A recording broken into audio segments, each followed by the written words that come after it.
Bonjour à tous, aujourd'hui on se retrouve pour la recette de la soupe thaïlandaise au poulet et au lait de coco.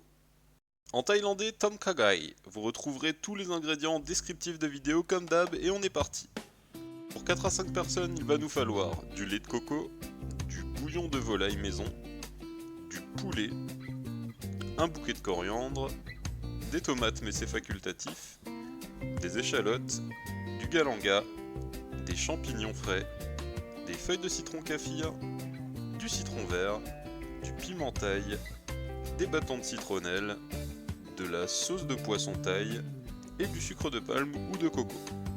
On commence la préparation et c'est parti avec le galanga. Alors vous trouverez cette racine dans les marchés, supermarchés asiatiques ou alors dans les magasins de type grand frais. Lavez la racine soigneusement à l'eau froide puis coupez-la simplement en rondelles de 3 à 5 mm d'épaisseur.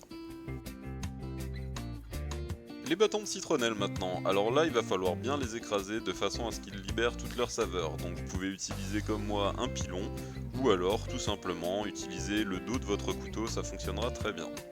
Maintenant il va falloir supprimer l'extrémité où se situait la racine, puis ensuite vous allez pouvoir les découper en biseaux, donc donner un bon angle à votre couteau et découper les 3 bâtonnets de cette façon. Les échalotes maintenant, pas de prise de tête là, on va simplement les couper grossièrement, donc en 4 ou en 6 en fonction de leur taille.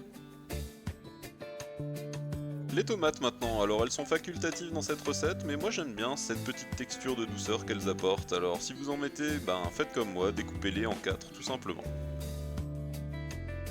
Le piment thaï maintenant, alors j'ai choisi d'en mettre simplement 2 dans la préparation de la soupe, mais après vous faites comme vous voulez.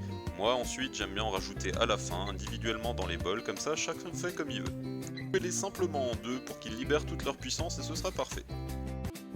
De kaffir, pliez-en une en 2, repérez la nervure centrale et tirez dessus. De cette façon, on va libérer tous les arômes de cette feuille que j'aime particulièrement.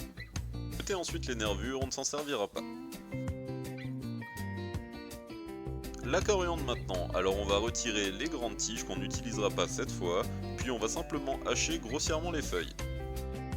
Pour la viande, si comme moi vous avez choisi du blanc de poulet, il faudra simplement le découper de façon à avoir une bouchée environ à chaque morceau de viande. Vous pouvez tout à fait utiliser d'autres morceaux, par exemple les pilons ou les hauts de cuisse, il n'y a aucun souci, il faudra simplement adapter le temps de cuisson de façon à avoir une viande cuite. Pour passer au fourneau, moi je te propose de t'abonner, ça coûte rien et moi ça m'encourage à fond et tu peux même forcer les gens de ta famille à le faire aussi.